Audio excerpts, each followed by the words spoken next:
Hai teman-teman, hari ini aku akan baca bab 2 yang bertajuk Suara Desahan dari novel Mertua Hypersek.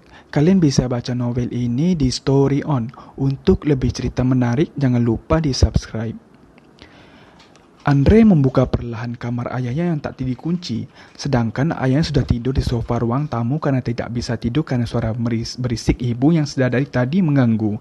Entah apa yang terjadi pada ibunya, perlahan ia menuju ibunya yang sedang berusaha mengucapkan sesuatu namun terasa sangat sulit. Ibu Melati yang sedari tadi hanya bisa terbaring di tempat tidur dengan tangannya sedikit bengkok dan mulut sumbing karena dampak dari penyakitnya yang telah mengenai syaraf. Seperti sedang mengatakan sesuatu yang tak jelas karena lidahnya terasa keluh untuk mengeluarkan suara.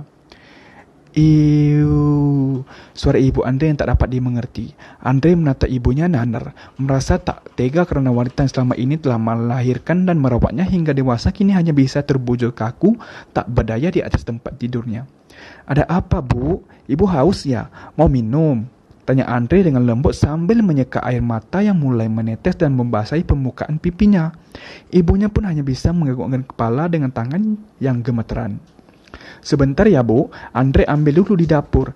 Andre pun berlalu dari kamar ibunya, tapi ketika Andre melewati ruang tamu, ia tak menemukan ayahnya yang tadi sedang tidur saat Andre akan melihat ibunya.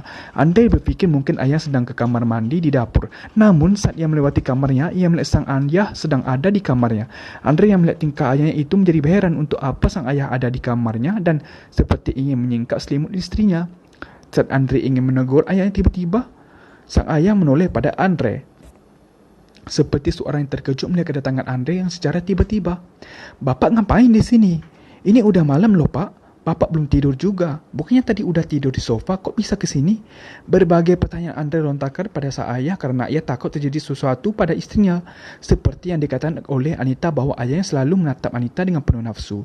Rasa curiga mulai menyelimuti Andre. Apa benar apa yang dikatakan oleh Anita tentang ayahnya yang semakin hari semakin aneh? Anita teriak-teriak, ayah jadi kebangun, mungkin juga lagi mimpi jadi ingin ayah membangunkan. Ucap ayah Andre yang begitu datar lalu melewati Andre yang masih berdiri di depan pintu tanpa penjelasan apapun lagi. Tak mau berpikir yang aneh-aneh lagi tentang ayahnya, Andre pun segera mengambil air ke dapur dan memberikannya pada Ibu Melati.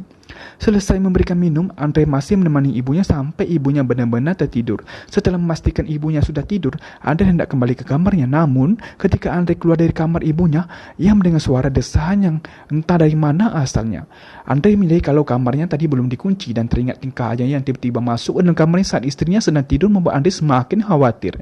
Andre langsung bergegas ke kamarnya untuk memastikan bahwa Anita baik-baik saja. Sesampainya di kamar, Andre merasa lega karena melihat sang istri masih tertidur dengan nyenyak. Ia pun menghampiri istrinya dan mengecup kening istrinya yang masih terlelap. Esok harinya, Andre menanyakan perihal apa yang dikatakan oleh ayah tadi malam saat sang ayah tiba-tiba ada di kamarnya karena terdengar teriakan Anita. Sayang, tadi malam kamu mimpi buruk ya? Tanya Andre pada Anita yang masih sibuk merapikan dasi di leher suaminya. Enggak tuh, malah tadi malam itu aku mimpi indah banget. Aku mimpi kita punya adik bayi, udah gitu kembar lagi. Satu cewek, satu cowok mas, ucap Anita yang kegirangan menceritakan mimpinya itu. Ah, masa? Kata ayah tadi malam kamu teriak loh. Ayah sampai masuk ke kamar karena kebangun gara-gara dengar teriakan kamu. Hah? Ayah masuk ke kamar kita? Kok bisa sih mas? Kamu gak kunci pintunya sebelum tidur?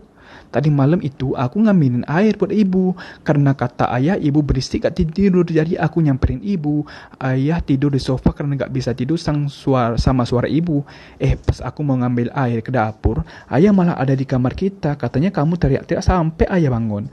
Ayah kira mungkin kamu mimpi buruk jadi mau dibangunin. Enggak kok.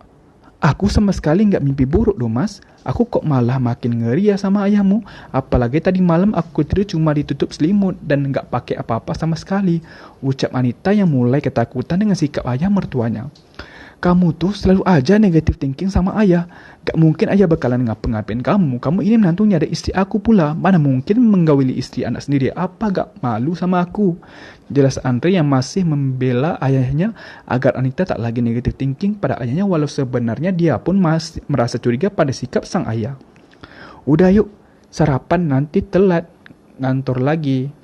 Ya udah deh, udah aku siapin dari tadi juga mas, tinggal makan doang. Yuk mas.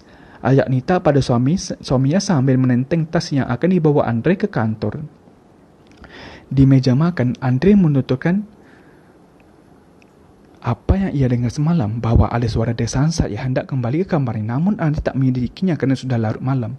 Oh ya, tadi malam aku juga dengar suara desaan gitu, tapi gak tahu asalnya dari mana, ujar Andre dengan nada penasaran. Desaan apa sih, Mas?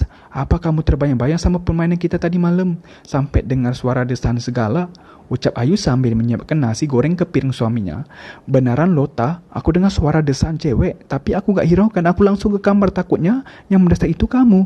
Karena merasa kurang kupuasakan, ucap Andre sambil menggoda Anita yang mukanya mulai memerah.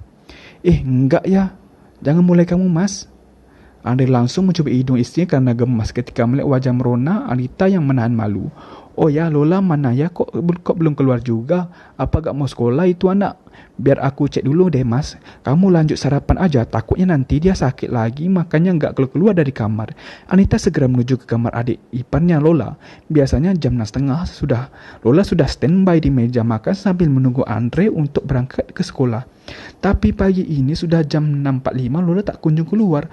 Kamar Lola ada di lorong paling ujung dan bisa dikatakan berada di pojokan. Sejak pertama kali Anita mengenal Lola, ia hanya beberapa kali bertegur sapa dengannya. Karena Lola lebih sering mengurung diri di kamar, Anita hanya akan berpapasan dengannya saat sarapan, itu pun tanpa bertegur sapa layaknya seorang ipar. Lola cenderung dingin bahkan dengan kakaknya sendiri. Ia tak banyak bicara. Ia hanya terbuka dengan ibunya, dan semenjak ibunya sakit, Lola semakin menjadi seorang pendiam seperti yang ayahnya alami.